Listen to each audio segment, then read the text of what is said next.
Hey everyone, it's your boy Terry Brown with JTSportsCards, and today I want to bring you a video where I'll show you how to make your very own custom jersey box to hang on your wall. We're going to go by step, let you know how much it costed to buy the original frame, and show you the finished product, how I put it together. So with that being said, remember to like and subscribe to the channel, turn all the notifications on so you don't miss anything that we post for JTSportsCards. And with that being said, let's get it.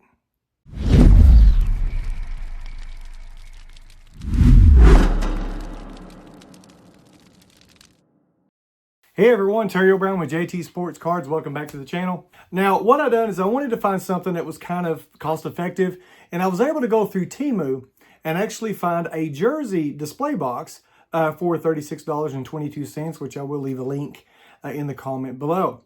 Now, the jersey I already had. It was the only Jordan jersey I had owned, the first one that my brother bought for me when we were in high school, and I wanted to display that. I decided I want to take you guys along so you could use some of these same tips to have a killer display of what other favorite jersey that you may have. So with that being said, let's go ahead and look at the products and then get into putting it together. So here we have the display, guys, that I actually purchased from Temu. Hope my wheelchair's not in the way. As you can see, it's got a solid wooden frame all the way around. And then it has the cutouts on the inside where you have the jersey showing up in the center. You'll have to excuse me, I've already taken the back off. And then you have 3 open slots on the bottom. Now, the 3 open slots on the bottom is what I was the most worried about, because what can I put in there? And I want to show you a little bit later what we've got to fill this in that's going to actually make it look killer. Now, the main thing with all this is obviously the jersey. So we have my Jordan jersey right here. Now, in each of these boxes you get for jerseys, usually on the inside, they will have a type of a cardboard. Now, it's kind of like a poster board, but it's a little thicker. And what that's for is for you to pull the jersey over and then trace it out and begin to cut it. Now, as you can see, we got a few spots here that we got to trim off so it looks nice and good. You don't see none of the boards. But one thing I would recommend when you're putting your jersey on here is that if you want to go around the back where nobody can see, you can take little paper clips on the back of the jersey and you can clip it to the board. So that way it's going to hold it on there a lot more snug, so that whenever you spin it around, your jersey's not going to want to shift too much or fall. So right now we're going to just have to trim these out, do a little bit of tracing on it, get it cut out, and then we'll come back to this a little bit later. But now I want to go on to what we're doing for the pictures. That's going to be on the bottom down front. So here we are. Now we actually have the front of the poster, and as you can see, there are little papers that I have taped to the bottom. So those right there are actually going to be covering up where the holes are that's in the front of the frame. So what I did is I found pictures and a facsimile of Jordan's autograph that I had printed off on some paper and I taped to the back for the display. Now, I would have loved to have done this on cardstock because it's thicker, but I didn't have any. So I had to use regular paper. So make sure if you're putting something on these to show through the front, you want to double up the paper at least so it makes it look more vibrant. So once I got it taped in there, this is what I ended up with. So as you can see, I picked 2 pictures, one from Jordan going for a dunk, another one with his first championship, and then a facsimile autograph. So all of those were made on printer paper. Let me pan in a little bit closer. Looks pretty cool.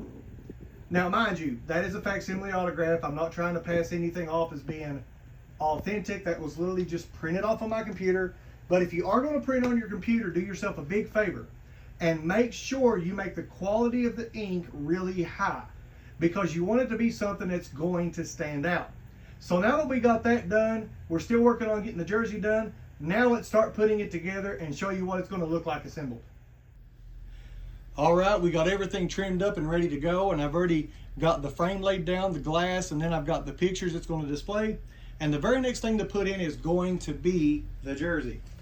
So when you're putting the jersey in, you want to make absolutely for certain that you are laying it down as flat as you possibly can. Now, you are going to have to excuse me a little bit maneuvering my wheelchair around trying to get to this, but you want to make sure that it's going to come down to the bottom. And the reason for this is because if you don't, then you're going to have the top of the jersey here is going to interfere with this. It's going to make it too thick. Plus this right here is going to show you the top of the jersey all the way down. So it looks like we got it in there pretty good. It's pretty flat. So now we're going to go ahead and put the other pieces in there, which starts with the black piece for the background. By the way, when you're getting these, a lot of the times, as you can see, they'll have styrofoam on them. Make sure you knock it off before you put it in the frame. You want to lay the black background down. Now once you got this nice and secured, watch the tag here. You're going to have a piece of foam that will lay down to help hold pressure. And then after that, you're going to have your wooden frame. Now these can be quite heavy. So make sure whenever you're hanging this up and you're taking it into your 2 hooks on each side, make sure at least one of those is going into the stud of a wall. Because if not, this is heavy enough to pull out of sheetrock. So I want to go ahead and get it together, and then we'll get to see the finished product. All right, we finally got all the bolts into the back of it, and we got the thing fully assembled. Now, I have not lifted it up and looked at it myself yet, so we are actually going to do this together to see how it turned out. So on the count of 3, 1, 2, 3. And there you have it, folks. A fully customized Michael Jordan display jersey. Look how well that turned out on the bottom, and you would never believe I printed that using a regular Epson EcoTank printer and regular printer paper that you could even buy at Walmart. Very, very proud of it. So, what do you think? Do you have any kind of a custom display you have of memorabilia, jerseys, anything like that? Please let us know in the comments below. So with that being said, this is Terry O'Brien with JT Sports Cards saying God bless and peace.